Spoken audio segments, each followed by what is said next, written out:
quiero invitarlo a que pueda abrir capítulo 2 del libro de Apocalipsis. Le recordamos que esta es una serie, el juicio de Cristo a las iglesias, de las iglesias de Apocalipsis de hace 2000 años en el área de Asia Menor, 7 iglesias con un mensaje distinto para cada una, pero que nosotros hoy necesitamos ver de qué manera lo que se dijo ayer se aplica en el día de hoy.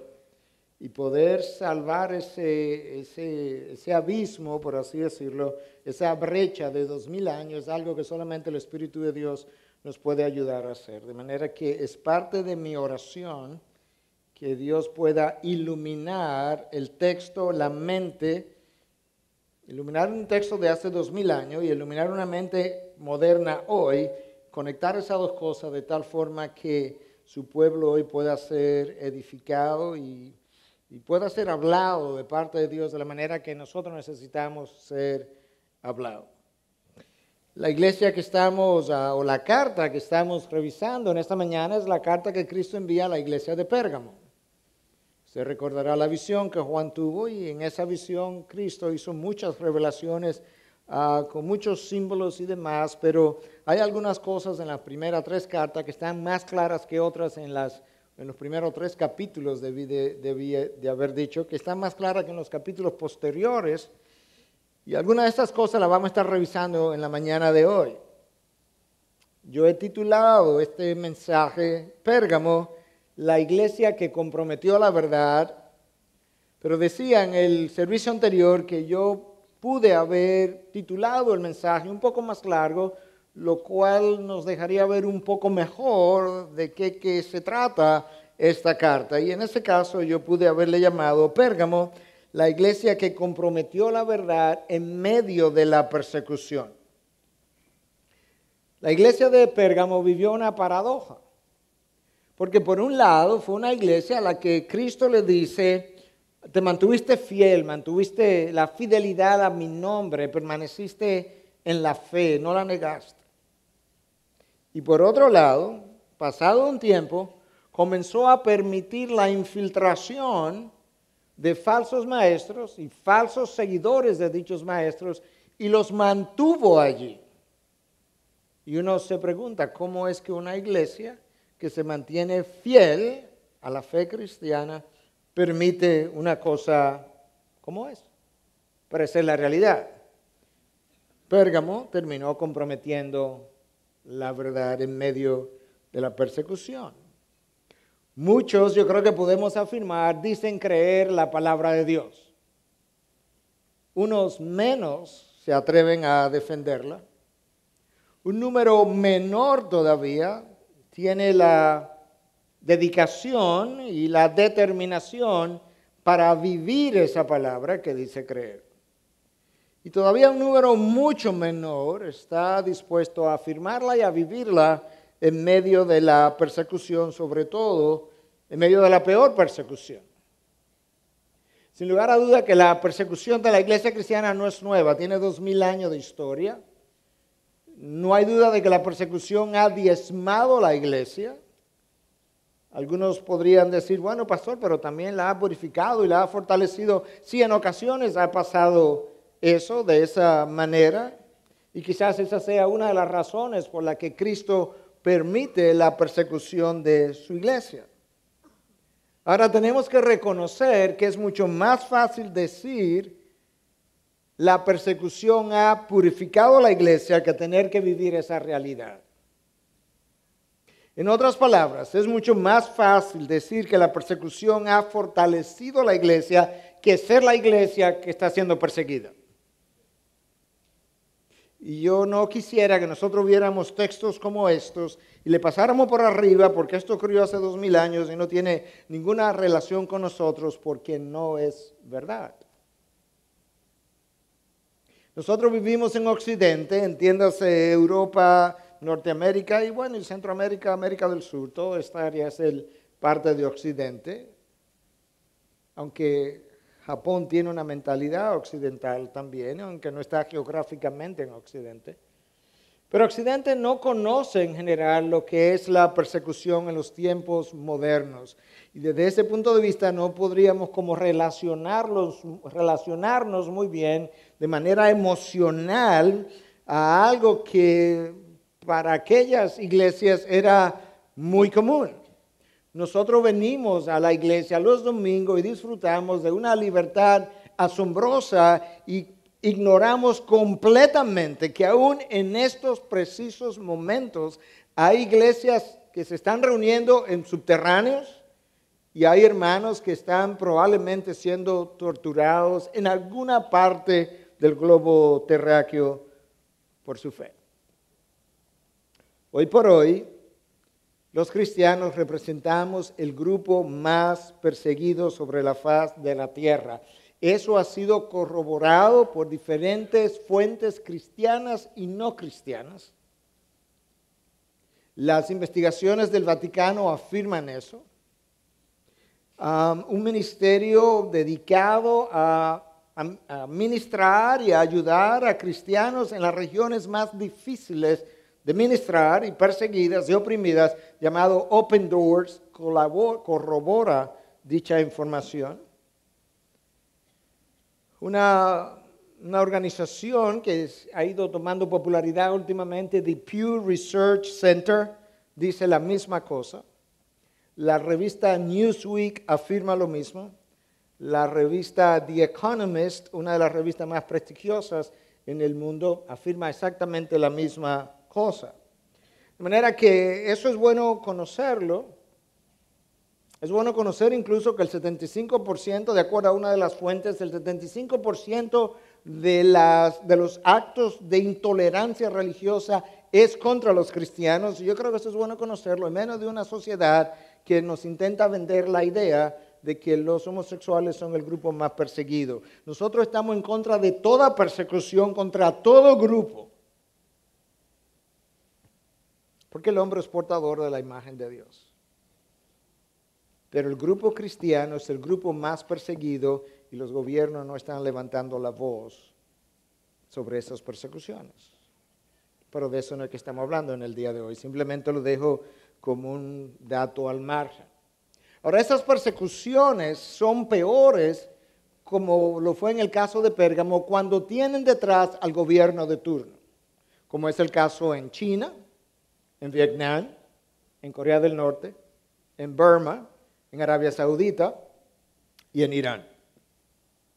Cuando es el gobierno que entiende que es legal la persecución y tortura de dichos cristianos, como lo fue en Pérgamo, de manera que tú comienzas a ver la conexión entre lo que pasó ayer y lo que todavía sigue pasando hoy, y aunque nosotros gozamos de una amplia libertad, nosotros no sabemos cuánto tiempo tomará para que la iglesia en Occidente comience a ser perseguida, y ya hay algunos vientos de persecución, aunque obviamente no de la magnitud de lo que esta gente vivió. En medio de esa presión, Pérgamo, la iglesia de Pérgamo terminó comprometiendo la verdad. Y nosotros tenemos muchas razones para dar gracias a Dios por la libertad que nos ha dado, y no debiéramos tomar esa libertad por dada, como dice en inglés, take it for granted, sino que debiéramos estar todo el tiempo agradecidos de lo que Dios nos ha concedido vivir. Con eso yo quiero que tú puedas leer conmigo el versículo 11 o el versículo 12 del capítulo 2 y de ahí en adelante hasta el 17 del libro de Apocalipsis. Y escribe al ángel de la iglesia en Pérgamo, el que tiene la espada aguda de dos filos, dice esto: yo sé dónde moras, donde está el trono de Satanás. Guardas fielmente mi nombre y no has negado mi fe. Aún en los días de Antipas, mi testigo, mi siervo fiel, que fue muerto entre vosotros, donde mora Satanás. Pero tengo unas pocas cosas contra ti, porque tienes ahí a los que mantienen la doctrina de Balaam, que enseñaba a Balac a poner tropiezo ante los hijos de Israel, a comer cosas sacrificadas a los ídolos y a cometer actos de inmoralidad. Así tú también tienes algunos, que de la misma manera mantienen la doctrina de los nicolaítas. Por tanto, arrepiéntete, si no, vendré a ti pronto y pelearé contra ellos con la espada de mi boca.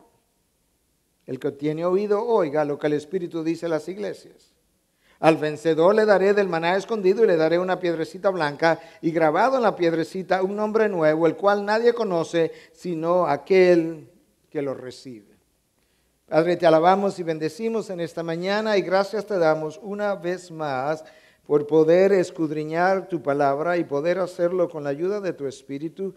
Yo quiero pedirte, Señor, que tú puedas tomar aquello que tú revelaste hace 2000 años, aplicarlo a la mente, el corazón y la voluntad de nosotros, que 20 siglos después escuchamos y tratamos de entender cuál es la aplicación de esta palabra a nuestras vidas y aún a nuestra propia iglesia.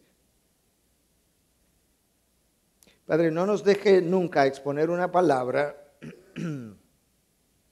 y pensar que nosotros estamos inmunes o exentos, quizás sea una mejor palabra, de la enseñanza que dicho texto tiene.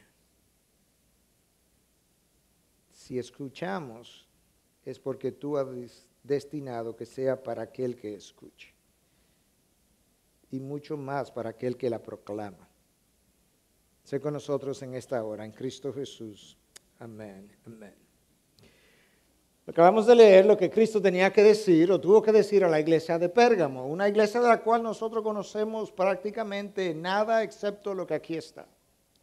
No sabemos quién la fundó, no hay nada en el libro de los Hechos donde frecuentemente podemos ver los lugares, las ciudades donde Pablo en sus 3 viajes misioneros plantó iglesias.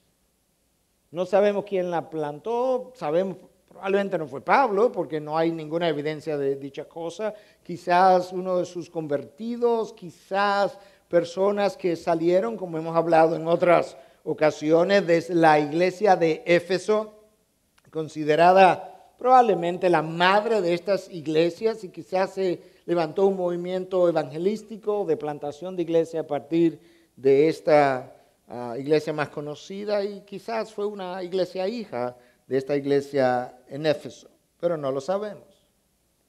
Lo que sí sabemos es que fue plantada en una ciudad importante de Asia Menor, de hecho la ciudad capital de Asia Menor. Para el tiempo que esta carta se escribió, Pérgamo tenía 250 años siendo la capital de aquella región.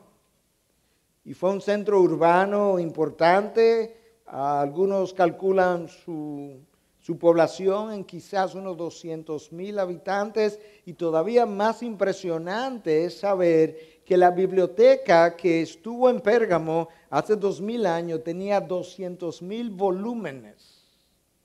En un momento cuando no había imprenta. ¿Te imaginas el tamaño de dicha biblioteca? ¿Te imaginas el valor que debió haber tenido? 200,000 volúmenes de papiro, y quizás algunos en pergamino. La palabra pergamino viene justamente de Pérgamo. Ellos popularizaron el uso de pieles de animales trabajadas de manera especial para poder escribir en ellas. En un momento dado, cuando ya no podían traer papiro de Egipto por problemas políticos con el emperador de Egipto, pero no voy a entrar en esos detalles. Pérgamo pasó a ser un centro intelectual que competía hasta cierto punto con Atenas y con Alejandría. Quizá estaba ahí en tercer lugar, pero estaba más o menos a su altura, con una biblioteca extraordinaria. Sin embargo, lo que más hizo distinguir a Pérgamo fue su idolatría y su inmoralidad. ¿Te imaginas vivir en una ciudad donde sus 2 mayores características son idolatría e inmoralidad? ¿Te imaginas vivir ahí? Donde alguien te diga, ¿y por qué se conoce la ciudad donde tú vives? Bueno, tenemos una gran idolatría y tenemos una gran inmoralidad. Bueno, las cosas no han cambiado mucho porque la mayoría de los centros intelectuales de hoy en día son los centros donde mayor inmoralidad también encontramos y son los centros con las mentes más liberales y son esas mentes liberales que nuestras mentes liberales de países como nosotros, que estamos un poquito más atrás en el tiempo, quieren imitar y hacer exactamente lo que ellos han hecho y ponerse a su altura, como que es intelectual estar a la altura de aquellos que ya se han corrompido. La agenda liberal de la educación sexual de nuestros días no es más que un intento de mentes liberales de nuestras naciones de copiar lo que mentes liberales ya han implantado en otras naciones europeas y Norteamérica y aún Sudamérica ya. Bueno, Pérgamo era una ciudad como esa. Una ciudad importante para tener una iglesia. Si tú estudias la vida del apóstol Pablo, tú descubres que realmente Pablo plantó iglesias de manera estratégica en ciudades importantes desde donde se podían plantar o de donde se podía iniciar un movimiento misionero. Pablo estuvo en Atenas, aunque allí fue quizás la única ciudad donde él no pudo dejar una iglesia. Estuvo en Roma, Pablo plantó una iglesia en Éfeso, Pablo estuvo en Tesalónica, Pablo estuvo en Galacia, Pablo estuvo en múltiples regiones claves que permitieron expandir el evangelio. Pérgamo, como decíamos, se distinguió por su inmoralidad, por su idolatría, y entre los dioses que adoraba estaba la diosa Atena, la diosa de la sabiduría, la diosa de la filosofía, la diosa de la civilización, patrona de la ciudad. Te das cuenta que los tiempos no han cambiado mucho. Hoy también tenemos en muchas de las ciudades y países latinoamericanos patrones, el patrón de tal ciudad o de tal pueblo. Había una idolatría a Zeus, considerado por muchos el padre de todos los dioses, el rey de los dioses o el dios salvador, como le llamaban en Pérgamo. Había un templo a Dioniso, el dios del vino, el dios del éxtasis.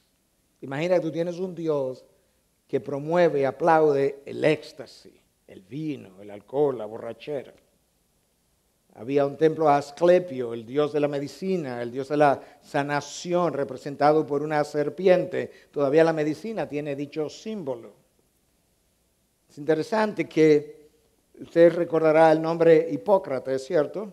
El juramento hipocrático es el nombre del médico de la antigüedad más famoso. El próximo nombre detrás de Hipócrates es Galeno. Por eso a los médicos a veces le dicen el Galeno fulano. Bueno, Galeno estudió en Pérgamo, esa es la única razón por la que se lo estoy mencionando. Sin embargo, a pesar de toda esa idolatría y toda esa civilización, lo que más hizo distinguir a Pérgamo dentro de lo que eran las prácticas cúlticas fue el culto al emperador. De hecho, se le puso el sobrenombre, se le dio el sobrenombre a la ciudad de la guardiana del culto al emperador. Y nosotros sabemos que los cristianos eran perseguidos no porque no le ofrecían adoración a los dioses que yo acabo de mencionar, sino por su falta de adoración al emperador. Esa era la amenaza sociopolítica. Y usted me dirá, o algunos preguntarán, bueno, ¿y todos esos detalles históricos y sociales qué importancia tienen para nosotros? Bueno, es que tú puedes, al conocer cómo era la ciudad donde estaba una iglesia X que estamos estudiando, tú puedes conocer parte de lo que estaba ocurriendo allí, porque como hemos dicho, lo que ocurre fuera de la ciudad afecta, o fuera de la iglesia, afecta a lo que está dentro de la iglesia. Y esa idolatría y esa inmoralidad que estaba fuera en Pérgamo permeó o penetró la iglesia de Pérgamo. También tú puedes ver mucho mejor y entender de una manera más emocional, si tú quieres, y no simplemente cerebral, lo difícil que debió haber sido para personas en la iglesia de Pérgamo permanecer fiel a su nombre y a la fe cristiana en medio de dichas condiciones. ¿Te imaginas una ciudad donde lo que reina es la idolatría y la inmoralidad, y que tú tienes una iglesia a la que tú perteneces, pequeña, perseguida, que está en medio de todo eso, donde probablemente tus vecinos son personas que practican dicha idolatría y dicha inmoralidad?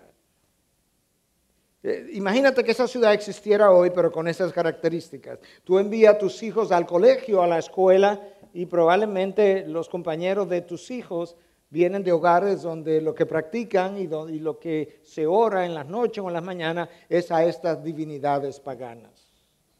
Y niños que ya participan de rituales con comidas dedicadas a los ídolos. Quizás las niñas, amigas de tus hijas, jugarían con muñecas que representan estas divinidades. ¿Te imaginas vivir en una ciudad como esa? ¿Te imaginas estar en una asociación de padres, como de un colegio, de una escuela, donde todos los padres pertenecen a todas estas idolatrías o comunidades, a diferentes divinidades paganas? Y yo creo que eso nos da una idea de lo sofocante que debió haber sido pertenecer a una iglesia pequeña en medio de tales condiciones, y nos permite apreciar un poco mejor el costo de mantenerse en la fe sin comprometer la verdad en medio de todo eso. Bueno, fue a una iglesia como esa a la que Cristo le escribe. Y cuando le escribe, comienza identificándose, como ya habíamos dicho, es lo primero que él hace en cada carta, es identificarse, dándole a conocer algo acerca de sí mismo. Y en este caso él dice, el que tiene la espada aguda de 2 filos, dice esto.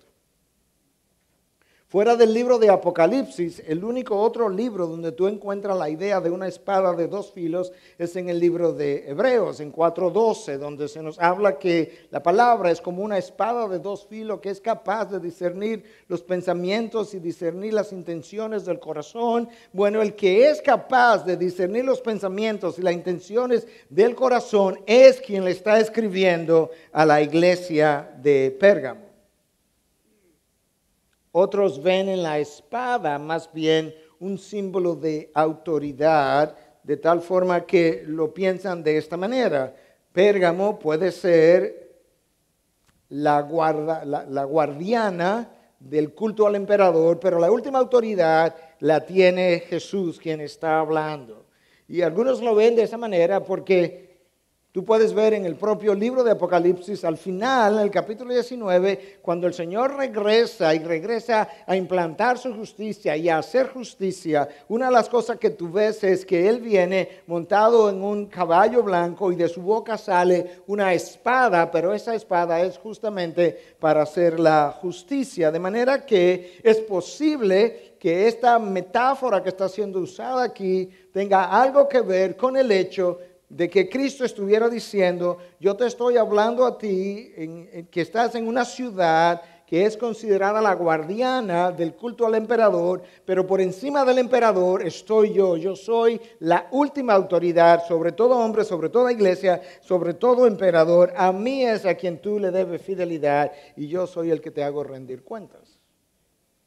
O quizás ambas cosas.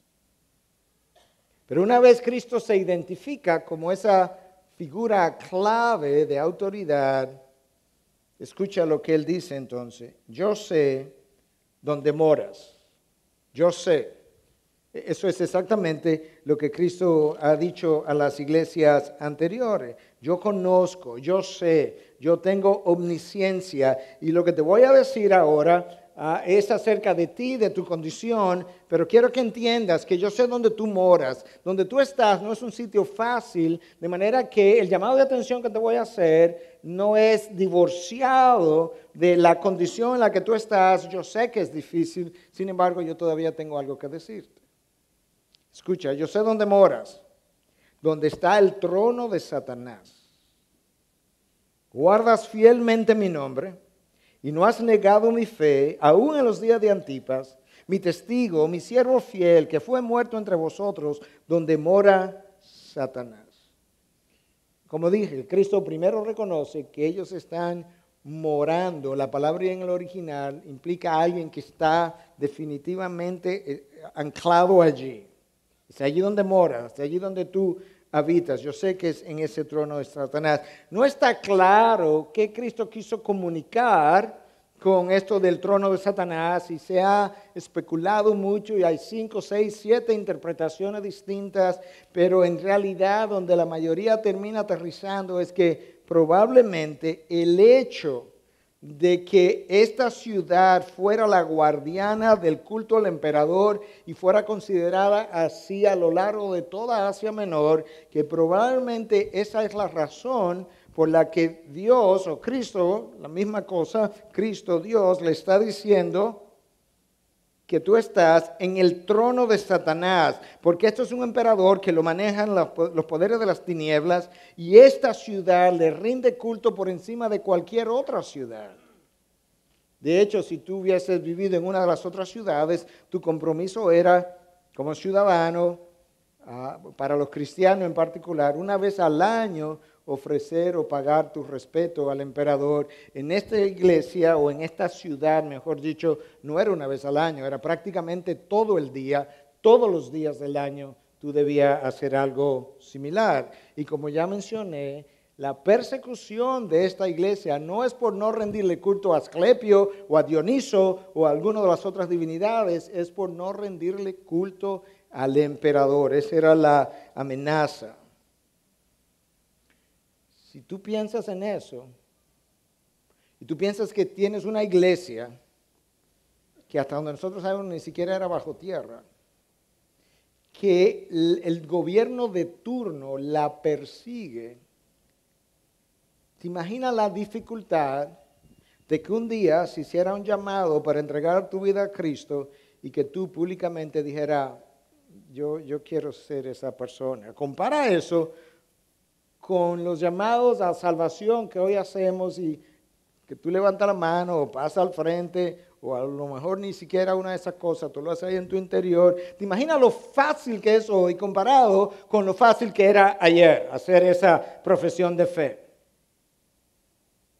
La gente no hacía profesión de fe en el pasado porque estaba de moda, porque no estaba de moda. Hoy en día mucha gente ha hecho profesión de fe en ciertos círculos casi como una moda. La gente pasa de no ser cristiano a decir que es cristiano y su estilo de vida no cambia. Y lo he oído entrevistados y decir, no, realmente mi vida no cambió mucho.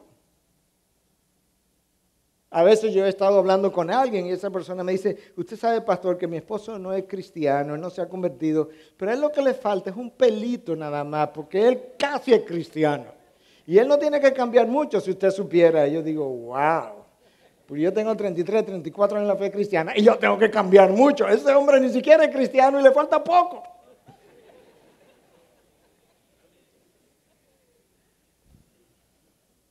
Te das cuenta como que no entendemos de qué es que se trata la vida cristiana. Ahora yo quiero que tú te puedas imaginar un poco vivir allí, porque una cosa es leer un texto, pasarle por arriba, y otra cosa es tratar de ponerlo en esa situación y traerla al momento de hoy. Imagínate que tú vives en una ciudad como esa, que tiene ese nombre, y alguien te escribe del extranjero y te dice, hermano, ¿dónde tú vives? En el trono de Satanás. ¿Cómo? En el trono de Satanás. ¿Y tú estás criando tus hijos allí? Sí, así es. Imagínate el costo de vivir, de criar tus hijos en esa ciudad. Medita por un momento. Y mientras medita, yo quiero que te hagas esta pregunta. Yo quiero que tú seas lo más sincero posible. Porque si no, no vale la pena. ¿Cuánto te ha costado vivir la fe cristiana? ¿Tú crees que sacrificar algunas cosas aquí, sacrificar algunas cosas allí, venir a la iglesia el domingo a un culto de hora y media, hora y 45, no sé, 2 horas? En alguna iglesia duran 3 horas. ¿Tú crees que eso es como un gran sacrificio? Ponlo al lado de creyentes como estos de Pérgamo. Ponlo al lado de personas hoy en día acerca de quienes he leído que caminan 2 y 3 horas el domingo para ir a una iglesia porque no hay otra en todo el derredor y regresan y caminan 2 y 3 horas de camino para regresar y están contentos. Compara eso con pastores que todos los sábados caminan 2 y 3 horas para ir a un lugar donde ellos pueden trabajar en sus sermones porque hay algunas referencias y luego se regresan el sábado caminando 2 y 3 horas para el otro día predicar el sermón que prepararon en dicho lugar y lo consideran un gran privilegio. ¿Tú crees que realmente nosotros pagamos un gran precio por nuestra fe cristiana? Piensa un poco en eso. Y piensa en esta frase que quizás la hayas dicho en algún momento, ¿no? Que ser cristiano no es fácil. ¿Tú realmente crees que ser cristiano no es fácil en Santo Domingo, República Dominicana, año 2015, al lado de lo que gente está viviendo hoy, donde están siendo perseguidos, o al lado de los cristianos en Pérgamo? ¿O tú estás relajando?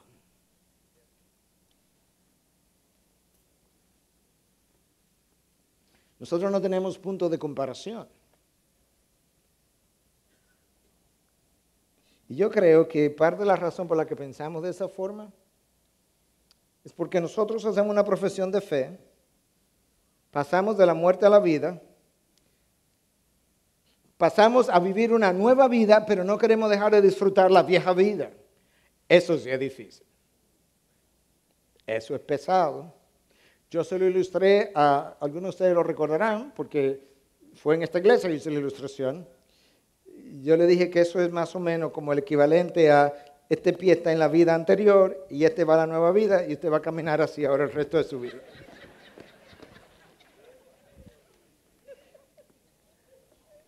Eso es difícil. Yo creo que eso es lo que está pasando muchas veces. A nosotros se nos olvida lo que cantamos y lo vamos a volver a cantar. Me compraron por precio de sangre. No soy vuestros, le dice el apóstol Pablo a los Corintios en su primera carta 6:20. No soy vuestros. Pertenecen a otro. Su vida no es suya. Y yo creo que parte de la razón por la que estos creyentes no tenían la dificultad de dar su vida es porque ellos entendían, ya ellos la dieron. No la tenían, no le pertenecía. Y aún en esas condiciones, esta gente fue fiel al nombre de Cristo. Eso es lo que el texto dice. Eso es exactamente lo que Cristo, le dice. Tú has guardado fielmente mi nombre. El nombre que es sobre todo nombre. Mi nombre que representa salvación. Mi nombre que representa mi esencia, mi carácter. Lo que yo soy. Esta gente reaccionó mejor que Pedro porque Pedro negó el nombre 3 veces. La noche de la crucifixión, esta gente bajo esas condiciones no negó su nombre, no negó la fe. Y yo creo que la razón o la manera como eso se da, aparte de la asistencia divina que tiene que estar presente para poder mantener una fidelidad tal, pero desde el punto de vista humano, la razón por la que esta gente y otras pueden y han podido dar su vida cuando vienen a buscarlos y lo matan, ellos no han tenido ninguna dificultad en esperar porque ellos entienden que ellos no están perdiendo su vida en ese momento. Ellos perdieron su vida el día que recibieron al Señor y entregaron su vida y recibieron la vida de Cristo. Ellos ahí perdieron su vida. De manera que el día que los matan, ellos no han perdido su vida terrenal ese día. Ellos lo que han hecho es comenzar a gozar completamente la vida que ya tenían, la vida del Señor. Por eso es que se dice la persecución nos puede hacer daño, o mejor dicho, nos puede quitar la vida, pero no nos pueden hacer daño. Porque pasa de una peor vida a una mejor vida. Esta gente no negó las creencias fundamentales de la fe. La Biblia es la palabra de Dios. Jesús es Dios. Jesús es hombre. Jesús se encarnó. Jesús murió en una cruz por nuestros pecados. Una muerte expiatoria, sustitutiva, en mi lugar. Después que murió al tercer día resucitó de entre los muertos.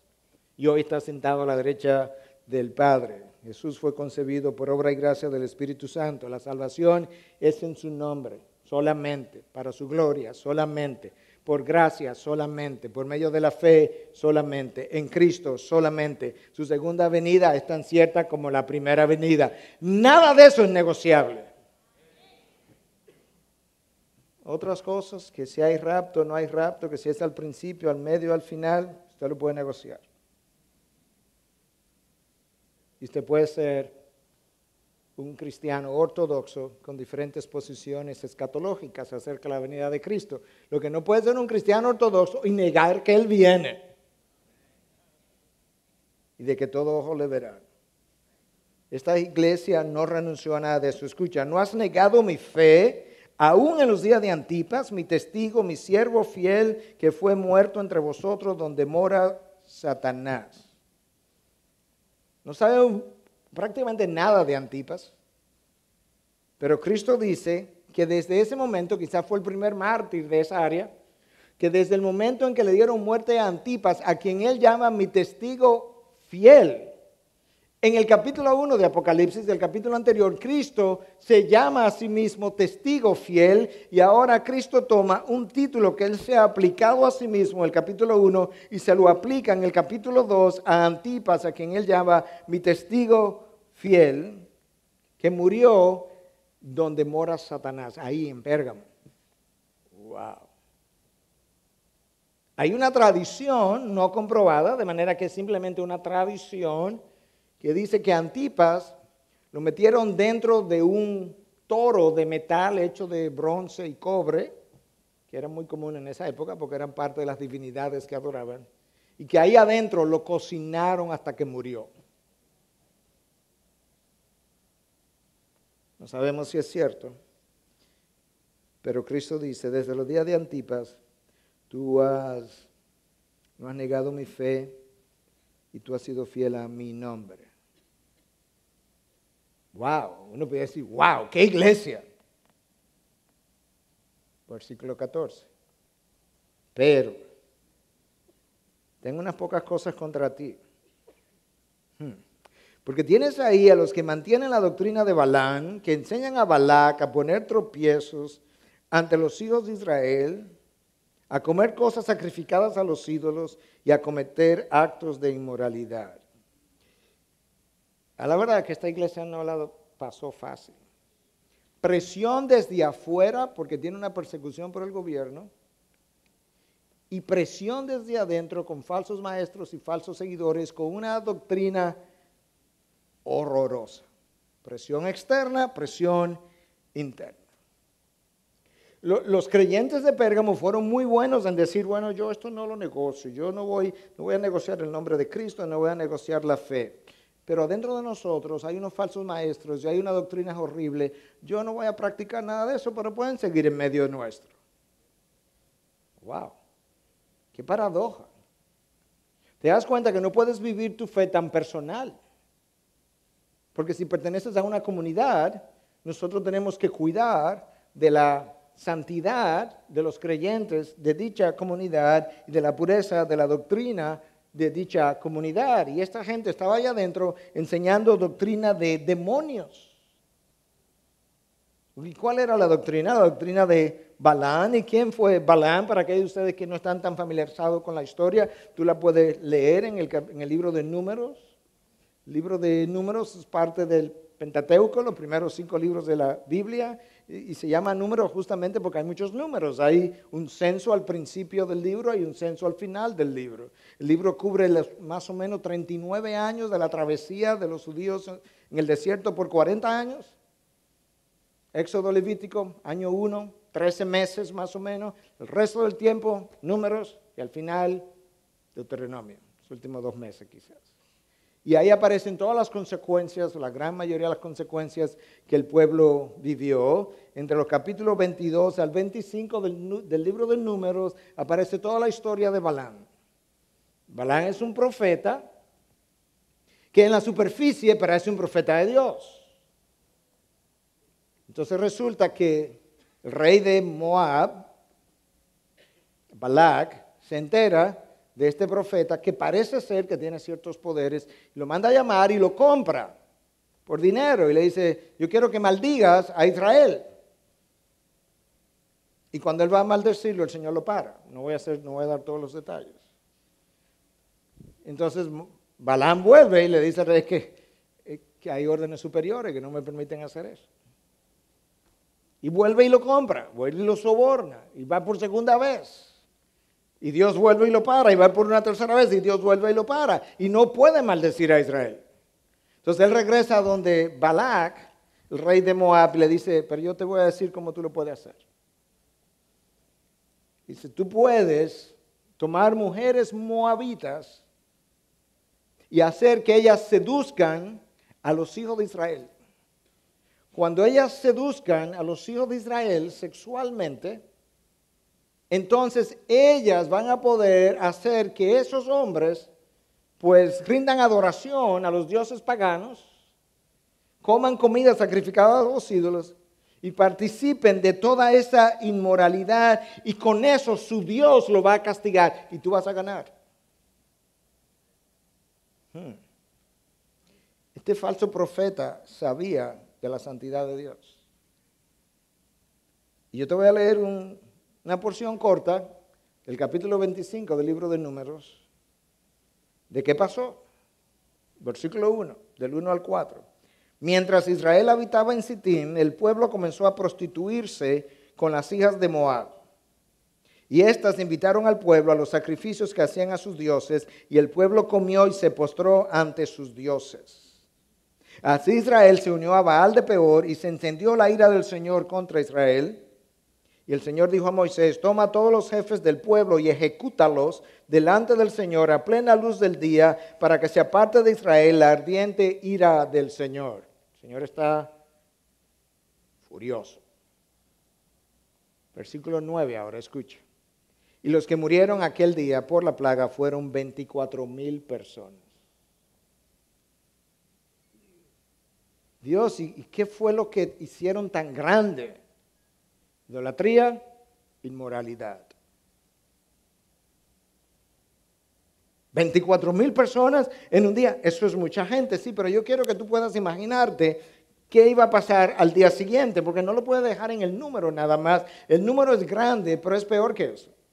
Al día siguiente iban a haber hijos sin padres, huérfanos. Al día siguiente iban a haber hombres viudos. Iba a haber mujeres viudas. Iba a haber una mujer que su hermana murió ayer. De manera que el dolor, la pena fue inmensa en todo el pueblo de Israel. Tú puedes ver cuánto Dios detesta ambas cosas, la inmoralidad y la idolatría. Lo peor de todo es que esto pasó en el Antiguo Testamento, pero los maestros de esta doctrina estaban dentro de Pérgamo, dentro de la iglesia de Pérgamo. La iglesia que no negoció su fe y la iglesia que sostuvo su nombre, no negó su nombre tampoco. Aparentemente, ni los creyentes verdaderos de Pérgamo ni los líderes de la iglesia de Pérgamo hicieron absolutamente nada contra ello. Y Cristo dice, yo tengo esto contra ti. Además, yo tengo otra cosa contra ti, muy similar, en la misma dirección, versículo 15. Así tú también tienes algunos de la misma manera, que de la misma manera mantienen la doctrina de los nicolaitas, que era básicamente la misma cosa.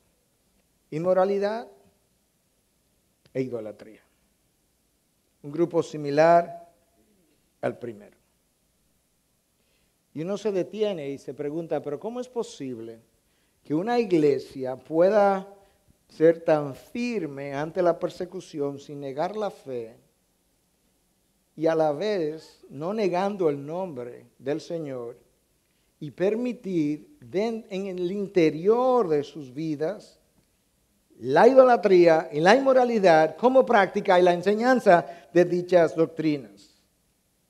Y el texto no nos dice cómo eso pasó, pero lo que sí nosotros podemos saber seguro, claramente, es que ninguna desviación ocurre de la noche a la mañana. Tú permites un grado y luego permites un segundo grado y luego permites un tercer grado. Y poco a poco te vas haciendo cada vez más tolerante de las prácticas del mundo. No basta con tener una salvación, una fe personal que no afecta a nadie.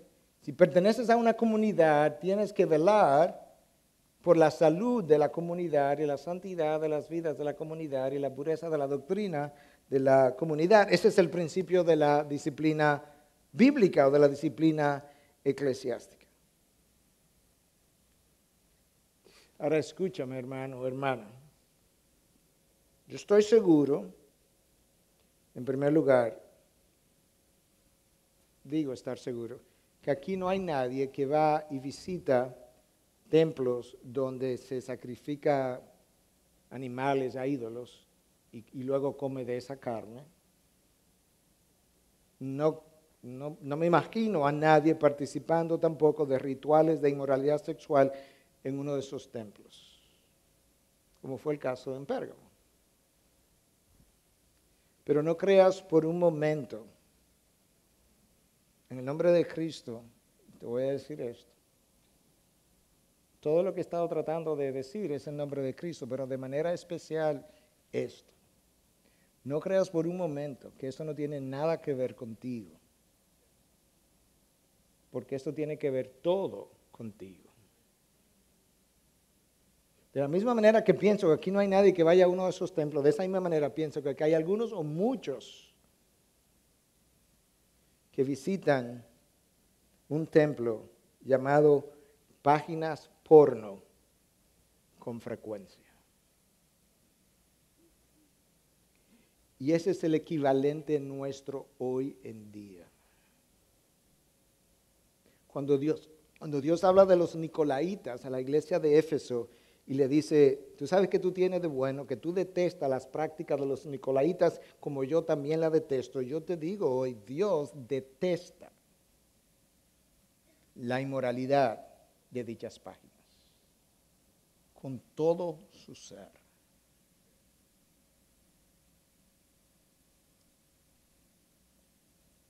De tal manera que si tú eres uno de ellos, de esos visitantes, yo te imploro en el nombre de Cristo que en este momento comienza a pedirle al Señor que te dé arrepentimiento, porque estás en algo que Dios detesta y que no lo va a pasar por alto. Quizás algunos de nosotros decimos, bueno, pero yo no tengo esa debilidad. Déjame decirte algo más. La Biblia prohíbe relaciones sexuales premaritales. Y eso es amplio, esa definición. La Biblia prohíbe relaciones sexuales extramaritales. Y eso sería un equivalente en nuestros días también. Algunos podemos pensar, bueno, es que eso,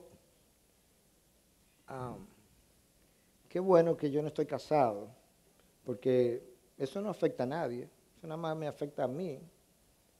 No, no es verdad. No hagas como, esto es una historia un poco jocosa, y mi intención no es hacerte reír ahora, porque no estoy diciendo nada jocoso, pero es un poco jocosa, pero ilustra algo de lo que quiero decir. Me pasó recientemente. Yo estoy en Nashville y estoy hablando de cómo vivir el Evangelio en la vida diaria, y digo cómo mucha gente conoce la Biblia, conoce textos, recita versículos, se los sabe de memoria, enseña, predica, y luego no los vive. Entonces digo, eso es semejante al médico que es obeso, que sabe que le hace daño a la obesidad y le dice a sus pacientes que tienen que seguir una dieta y bajar de peso porque eso le hace daño, pero él no hace nada. Y hay un pastor que está ahí, que es obeso, que luego está hablando conmigo de manera jocosa y me dice, pastor, cuando usted estaba hablando del médico obeso que no sigue la dieta, que no hace nada, pero que sabe que está obeso, yo me miré a mí mismo y dije, qué bueno que yo no soy médico.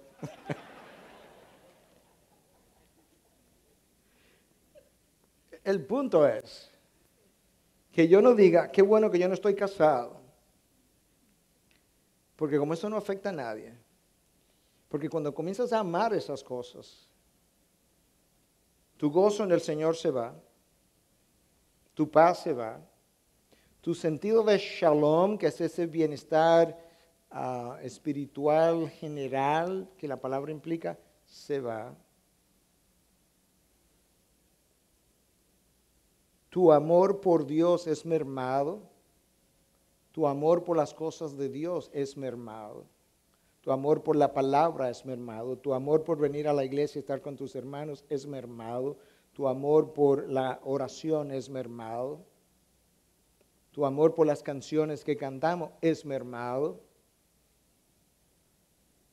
Y cuando tú mermas en esas áreas y tu amor por Dios disminuye, tú comienzas a desobedecer, porque si me amas, obedecerás mis mandamientos. Si me amas menos, obedecerás menos. O quizá tú estás aquí diciendo, bueno, salí ileso, porque eso no son ninguno de mis problemas. No vaya tan rápido. Porque recuerda que lo que está afuera en una ciudad impacta lo que está adentro. Y quizás en tu caso son otras formas del mundo que has asimilado y poco a poco tu estilo de vida ha comenzado a tomar una forma tan similar que otros tienen dificultad en diferenciar a un cristiano de tu persona cuando los ven vivir o trabajar.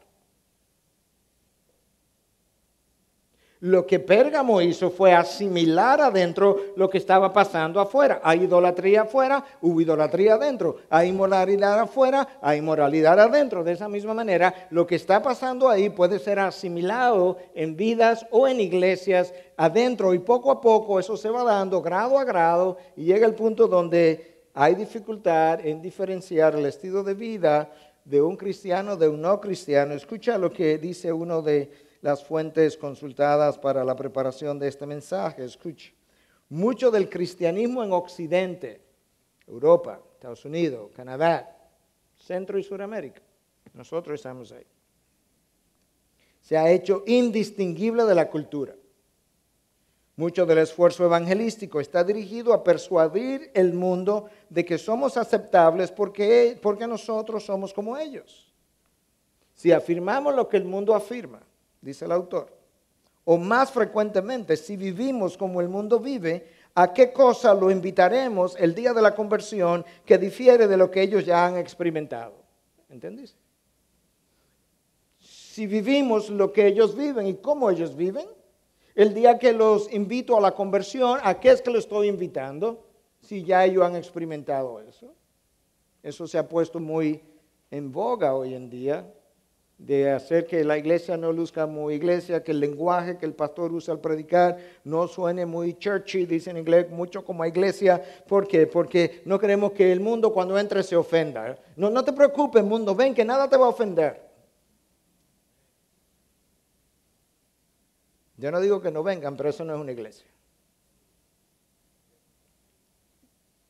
Porque la cruz es necedad para los que se pierden. Es piedra de tropiezo para los judíos, necedad, locura para el incrédulo. Para nosotros, poder de Dios y sabiduría de Dios. Escucha al apóstol Pablo claramente instruyendo a los corintios en su segunda carta, en 6:14, 17. No estéis unidos en yugo desigual con los incrédulos. Pues ¿qué asociación tiene la justicia y la iniquidad? ¿O qué comunión la luz con las tinieblas? ¿O qué armonía tiene Cristo con Belial? ¿Qué tienen en común un creyente con un incrédulo? ¿O qué acuerdo tiene el templo de Dios con los ídolos? Porque nosotros somos el templo del Dios vivo. Como Dios dijo, habitaré en ellos y andaré entre ellos y seré su Dios y ellos serán mi pueblo. ¿Te das cuenta lo especial de ese pueblo? Habitaré en ellos, moraré en ellos, estaré entre ellos. Yo seré su Dios, ellos serán mi pueblo. Por tanto, salid de en medio de ellos y apartaos, dice el Señor, y no toquéis lo inmundo y yo os recibiré. Yo ya comienzo a oír las objeciones. Pastor, entonces, ¿quién le va a predicar al incrédulo? Sí, yo estoy de acuerdo. Yo estoy 100% de acuerdo que tenemos que permanecer de alguna manera en contacto con el incrédulo porque alguien tiene que predicarle al incrédulo. Pero escúchame, yo creo que tú seas honesto. Si tú estás pensando, si es verdad, ¿quién le va a predicar al incrédulo? Ok, ¿estás listo? ¿Cuándo fue la última vez que tú le predicaste a un incrédulo? Piensa. Porque muchas veces yo creo que es la respuesta religiosa, nice. Tenemos que predicar al incrédulo. Amén, hermano. ¿A cuántos le ha predicado en los últimos 5 años?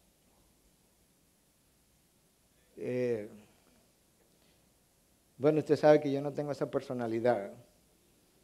Pues no tiene esa respuesta. Muchas veces yo creo que es la respuesta para justificar la necesidad que tengo de permanecer donde quiero permanecer.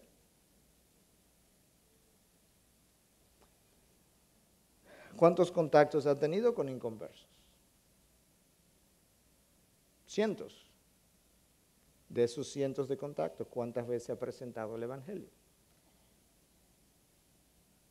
Es más fácil decir, tengo interés en la gran comisión que predicarle el Evangelio al vecino o al que trabaja conmigo al lado. Mucho más fácil.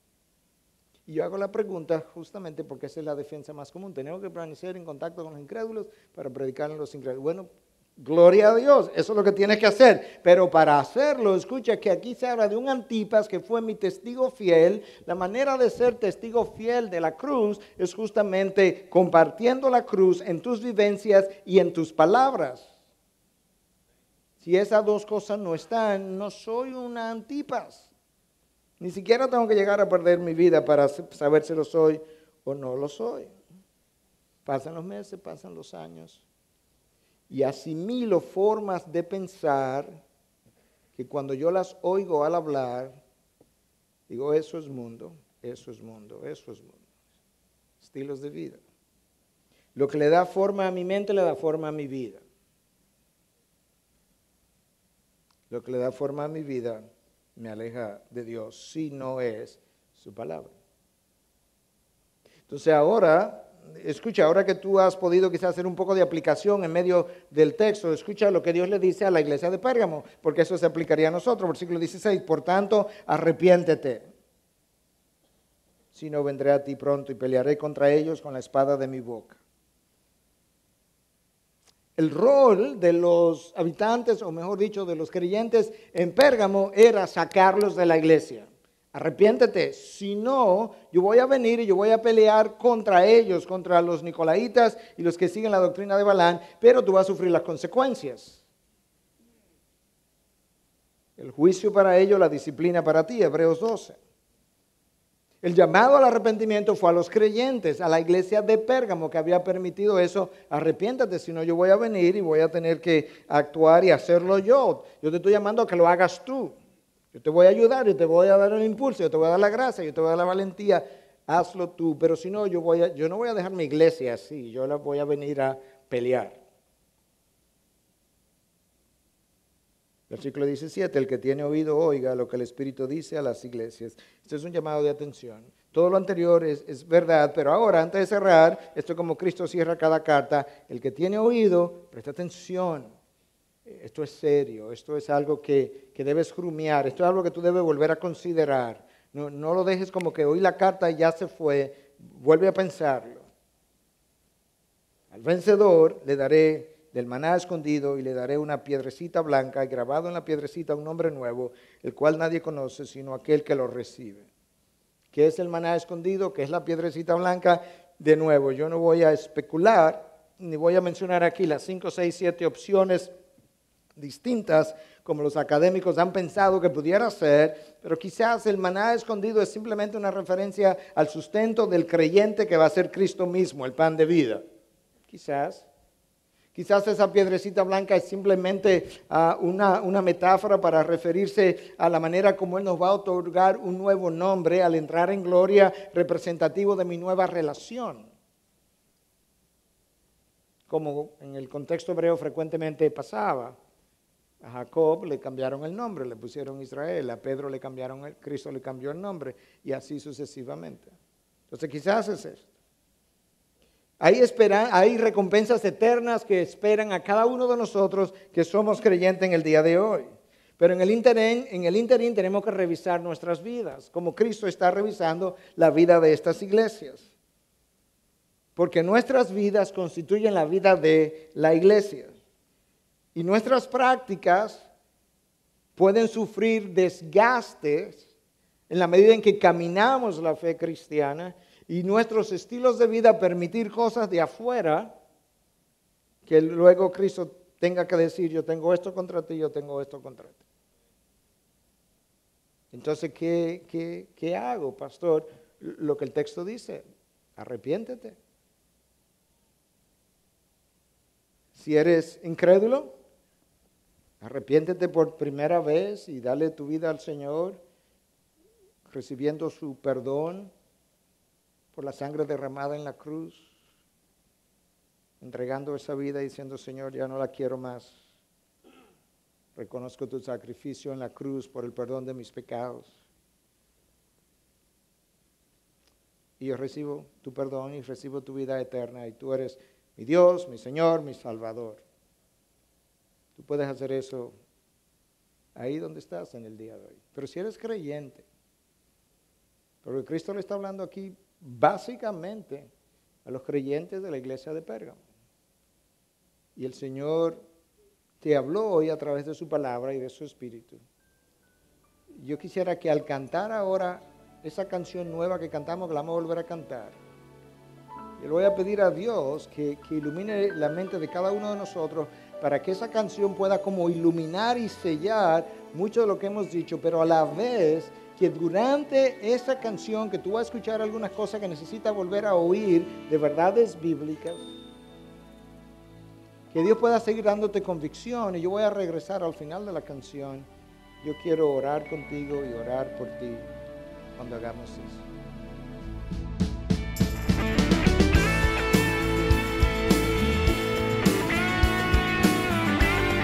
Esta es una producción que llega hasta ustedes gracias a los aportes de individuos y empresas comprometidos con la defensa de la fe. Para más información, preguntas y comentarios, visite nuestra página de internet www.integridadisabiduría.org. En esta página encontrará información sobre la producción de este y otros recursos que ponemos a su disposición, como también las formas en las que usted puede contribuir con la producción de programas como estos. Les invitamos nuevamente a visitar nuestra página de internet www.integridadisabiduría.org. Será hasta la próxima, cuando nos reencontremos en su palabra.